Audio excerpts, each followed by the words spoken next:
iniciamos con la parte de la tilde.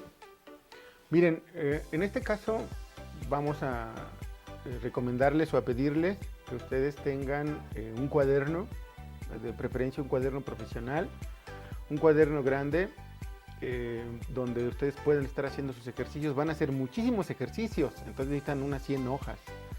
Por supuesto que podrían tener menos, ¿no? 50 hojas, una cosa así, dependiendo de lo que ustedes consideren como que necesiten ejercitar. Es muy probable que algunos de ustedes ya lo sepan hacer, entonces no estarían como verdaderamente obligados a hacer todos los ejercicios. Yo les recomiendo que los hagan, aunque digan que lo saben, ¿no? Lo peor que nos pasa a nosotros, lo peor que nos puede pasar es que creemos que sabemos las cosas y no las sabemos. Eso es lo peor que nos puede pasar. Entonces, ¿qué es lo que tenemos que hacer? Tenemos que dividir palabras en sílabas.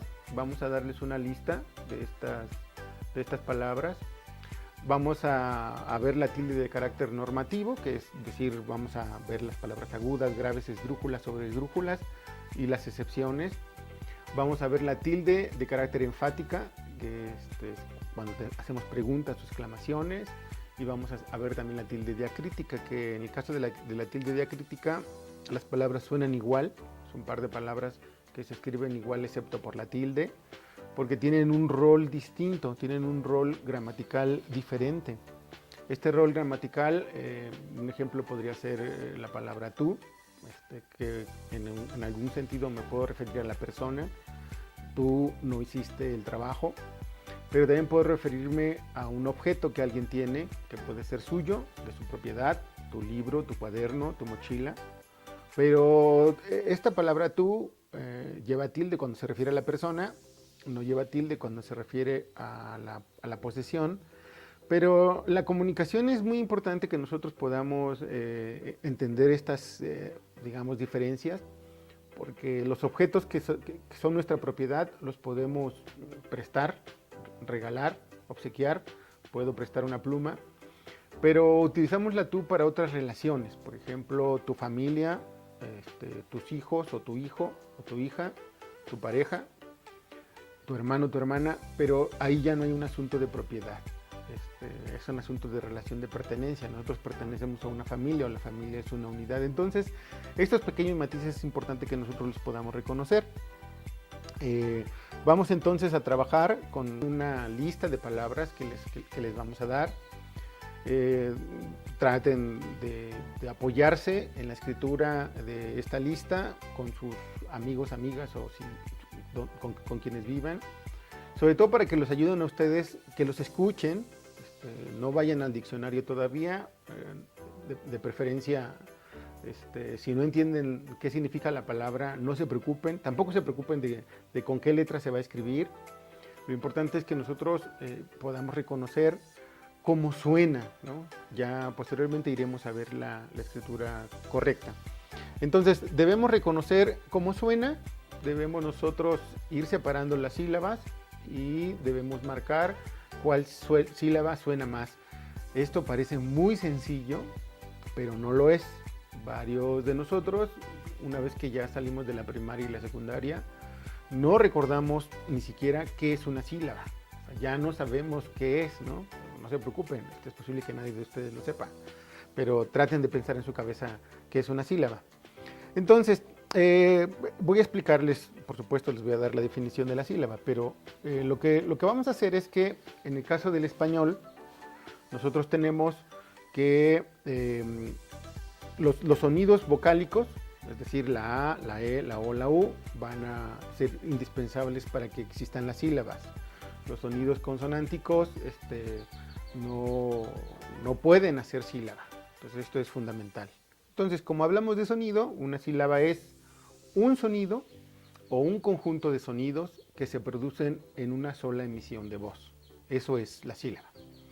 Y debemos separar la sílaba. Cada vez que nosotros encontremos una vocal en una palabra, es muy probable que esa vocal haga una sílaba. Y tendríamos que identificar o tendríamos que reconocer entre la vocal fuerte, que sería la A, la E, la O, y vocales débiles, que es la I y la U. Estas vocales fuertes en español se les reconoce porque siempre hacen una sílaba y nunca se pueden unir. Esto parece sencillo, pero es importante que lo reconozcan. En la realidad las puede unir. Yo puedo hacer a, i, o, u, es decir, las pongo juntas, las pego en la realidad.